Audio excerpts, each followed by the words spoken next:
And to our top sports moments of the week, Gor Mahia getting crowned 17 Kenya Premier League champions, of course, being crowned the 2017 winners, although they had won the league with 4 matches to go. Let's have a look at the celebrations in Kisumu.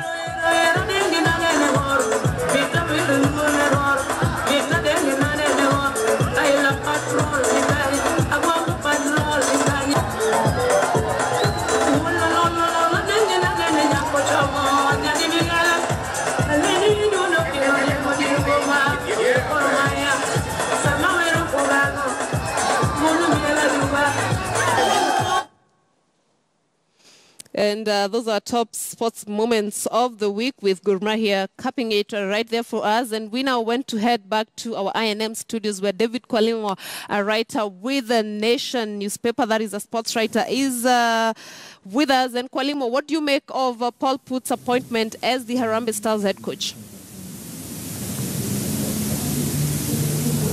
Thanks again, Lynn. As I was explaining earlier on, Paul Putt is a Belgian coach, 61-year-old Belgian coach with relative success in Africa. He's been in charge of the Burkina Faso national team and Algerian top club USM Algiers. It is in Burkina Faso that he probably managed his best successful run as a coach, taking the team, the Stallions rather, to the 2013 Africa Cup of Nations final, where you remember they lost to Nigeria in a hotly contested final in the final minutes of the game. With that success, he has shown that he will be able to deliver probably in Kenya with a much lesser talent, but he is somebody who can come in and really put in a paradigm shift and ensure that the national football team performs much better than we have been, the national team has been performing at present, rather. And from face value, you could also say that Paul Putt is a much better coach than what we had in the frame of Stanley Okumbi. And Kwalima, probably let's talk about how the appointment was done. We have been seeing Uganda has interviews, has asking applicants to send in their CVs, and then they will have a committee that will sit and shortlist. Let's talk about the FKF mode of appointment, which is sitting down, deliberating, and arriving on one single coach. Yes, Lynn. Football Kenya Federation President Nick Mwendo, while commenting on this particular appointment, indicated that Paul Putt was headhunted for this position, which means the federation went a slightly different mode in appointing its coach by headhunting, looking at what is available around the continent and settling on this particular trainer. Who was in the committee that sat down to do this, how it was done, what parameters were put in place, what was the criteria, what was the qualifications, we will never know.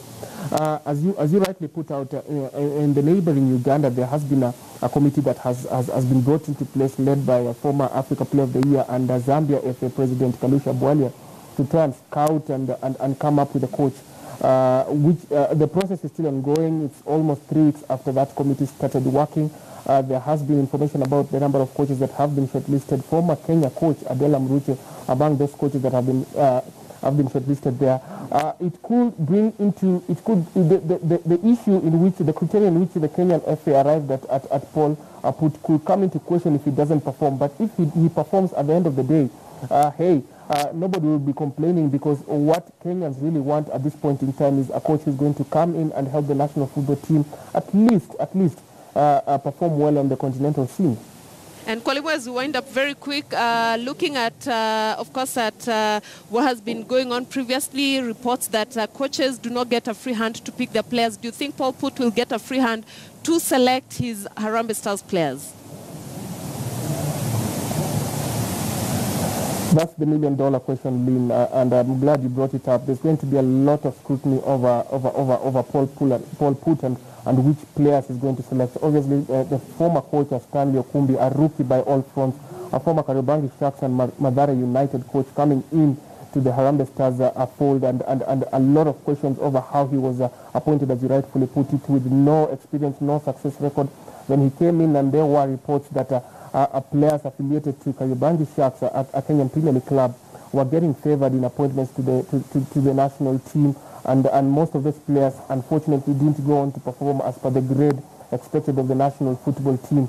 So So there were those questions, although some of the questions, some of those players rather lean, in all honesty, have come up to show that they are worth the mettle, with Masood Juma, the top scorer in the Kenyan Premier League this season, coming up to prove that he has been, yes, he has been brought into the national team as an unknown player, but he has something in him to try and bring onto the national team table and to add, which is in form of goals. So Paul puts a professional by all right.